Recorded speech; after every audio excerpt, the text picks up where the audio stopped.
ഒന്നാമത് EP ആണെന്ന് നമ്മൾ ഉറപ്പിച്ചതാണെന്നുള്ളതല്ല. EP ആണെന്നുള്ള പേര് അതിനു മുമ്പ് പുറത്തു വന്നിരുന്നു. പക്ഷെ തീർച്ചയായിട്ടും തെരഞ്ഞെടുപ്പ് ദിവസം രാവിലെ അത് നടത്തേണ്ടതുണ്ടായിരുന്നോ? ആലോചിച്ച് നാളെ മറുപടി പറയാമെന്നോ അല്ലെങ്കിൽ ഇത് നിഷേധിക്കുകയും കൂടുതൽ വിവരങ്ങൾ നാളെ വെളിപ്പെടുത്താമെന്ന് പറയുകയോ ഒക്കെ ചെയ്യുകയാണ് സാധാരണ രാഷ്ട്രീയമായി ചെയ്യുക എന്ന് നമുക്കറിയാം.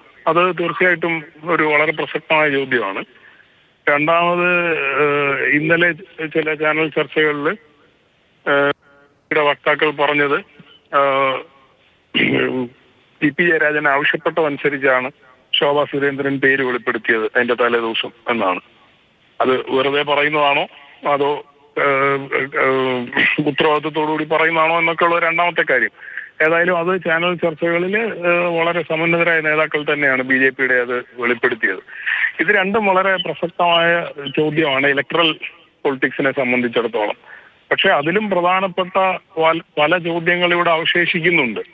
നമ്മൾ തന്നെ ഇപ്പൊ പറഞ്ഞുകൊണ്ടിരിക്കുന്നത് നമ്മൾ വോട്ട് എടുപ്പിന് പോകുന്നതിന് തൊട്ട് മുമ്പ് ഇത് നമ്മളെ അറിയിച്ചത് ശരിയാണോ എന്നാണ് നമ്മൾ ചോദിക്കുന്നത്. എന്ന് പറഞ്ഞാൽ അറിയാതെ പോയി വോട്ട് ചെയ്യല്ലായിരുന്നോ വേണ്ടത് എന്നാണ് ആ ചോദ്യത്തിന്റെ അർത്ഥം. ഇവിടെ മുഖ്യമന്ത്രി പറയുന്നത് എന്താണ്? ഇവരെ കൂടിക്കാണുന്നതിൽ തെറ്റില്ല, കൂടിക്കാണുമ്പോൾ ഇങ്ങനെ സാക്ഷികൾ ഉണ്ടാകാൻ പാടില്ല, അതിൽ ജാഗ്രതക്കുറവുണ്ടായി എന്നാണ് മുഖ്യമന്ത്രി പറയുന്നതിൽ നിന്ന് എനിക്ക് മനസ്സിലാകുന്നത്. ഇത്തരം സാക്ഷികളുമായിട്ട് പരിചയമല്ലാതെ അതിനപ്പുറത്ത് ഇങ്ങനത്തെ ബന്ധം വെക്കാമോ എന്നാണ് അദ്ദേഹം ചോദിക്കുന്നത്. എന്ന് മാത്രമല്ല, ജാവദ്കറുമായിട്ട് അദ്ദേഹം കൂടി കണ്ടിട്ടുണ്ട് എന്ന് അദ്ദേഹം പറയുന്നു, ജാവദ്കറും പറയുന്നു. അപ്പോ പിന്നെ പ്രേമചന്ദ്രന്റെ മെക്കിട്ട് കയറിയത് എന്തിനാണ്?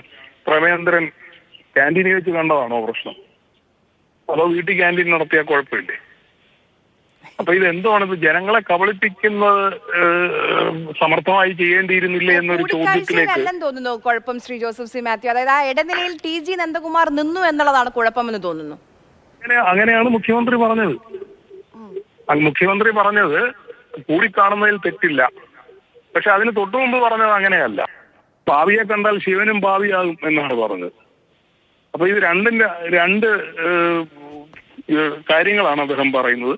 പ്രേമചന്ദ്രനെതിരെ പറയുമ്പോൾ മറ്റൊന്നാണ് പറയുന്നത്. ഇപ്പൊ ഞാൻ പറയുന്ന പൊതുസമൂഹത്തിന്റെ ഭാഗത്തു നിന്ന് നമ്മൾ ചിന്തിക്കുമ്പോൾ നമ്മൾ ഇതൊക്കെ ഇലക്ഷന് വോട്ട് ചെയ്യാൻ പോകുമ്പം അറിയുന്നത് എന്തോ പാപമാണെന്നുള്ള രീതിയിൽ നമ്മളും ചർച്ച ചെയ്യാൻ പാടില്ല എന്നാണ്.